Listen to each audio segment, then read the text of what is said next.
देखिए, all party meeting जब युद्ध होता है और ऑल पार्टी मीटिंग बुलाई जाती है तो सभी का एक मन होता है कि सेना के साथ डट कर खड़ा रहना चाहिए।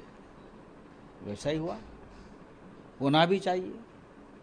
सबने कहा, हमने भी कहा, शिवसेना ने कहा कि हम भारतीय सेना के साथ खड़े हैं, गर्व के साथ खड़े हैं। रक्षा मंत्री जी ने भी ब्रीफिंग की। रक्षा मंत्री ने कहा कि ऑपरेशन सिंदूर में 100 से ज़्यादा आतंकवादी मारे गए हैं, लेकिन असेसमेंट के लिए थोड़ा टाइम लगेगा। हर पार्टी ने अपनी अपनी बात रखी है और अच्छी तरह से चर्चा है, लेकिन शिवसेना ने, हमने दो बातें रखी और मुझे लगता है कि बहुत ही देश के लिए महत्वपूर्ण बात है। रक्षा मंत्री जी ने कहा कि ये ऑपरेशन सिंदूर है, ये ऑनगोइंग है, ये चलता रहेगा, ख़त्म नहीं हुआ है। हमने स्वागत किया है। ये ऑपरेशन ऑनगोइंग ख़त्म नहीं होगा जब तक वो 6 आतंकवादी, वो 6 यमदूत जिसने पहलगांव में आकर घुसकर हमारे 26 बहनों का सिंदूर उजाड़ दिया उनके सामने, जब तक वो हाथ नहीं लगते, आप उनको पकड़ते नहीं और उनको ख़त्म नहीं करते, तब तक कि ऑपरेशन सिंदूर ख़त्म नहीं होगा। ये पहली बात। और ये जो 6 यमदूत है, आतंकवादी है, उनको पकड़ कर आप इनकाउंटर मत करिए वहाँ और हमने मार दिया, ये नहीं चलेगा। आप उनको पकड़कर दिल्ली में लाइए, इंडिया गेट के सामने खड़े करिए। और जो महिलाएं हैं हमारी, सिंदूर उनका उजाड़ गया है, उनको पहचानने दो कि यही थे, यही थे जिसने हमारे सामने गोलियां चलाई।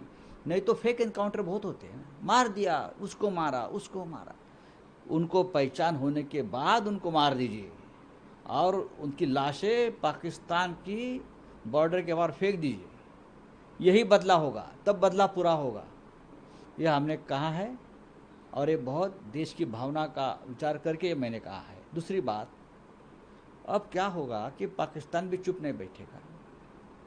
पाकिस्तान, उनकी नापाक हरकतें जो होती है वो सामने से नहीं लड़ाई करता ना।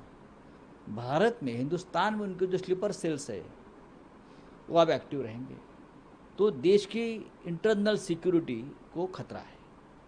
गृह मंत्री जी बैठे थे, हमने कहा गृह मंत्री जी अब आपकी जिम्मेदारी है देश की अंतर्गत सुरक्षा को मजबूत करना। आप क्या करोगे वो बताइए, क्योंकि आप तो राष्ट्रीय नेता है, बड़े नेता है। आपके होते हुए भी हमारे 26 लोग मारे गए। अब ऐसा नहीं होना चाहिए। इंटरनल सिक्योरिटी के ऊपर ध्यान देना चाहिए। ये दो बातें हमने रखी है और लगभग मुझे लगता है कि सभी नेताओं ने अपनी अपनी बात रखी है और मीटिंग अच्छी रही। आज दिल्लीत सर्वपक्षीय बैठक झाली। जेव्हा युद्धाचा माहोल असतो, देशावर संकट असतं आणि सर्वपक्षीय बैठक सरकार बोलवतं, तेव्हा ती निश्चितच आपल्याला दाखवावं लागतं की आम्ही एक आहोत, आम्ही एकजूट आहोत। आणि त्या पद्धतीनं सगळ्यात पक्षांनी भारतीय सेनेच्या संदर्भात आम्ही सकारात्मक आणि एकजूट आहोत हे दाखवलं आणि भारतीय सेनेचा आम्हाला गर्व आहे, हे सगळ्यांचंच मत आहे।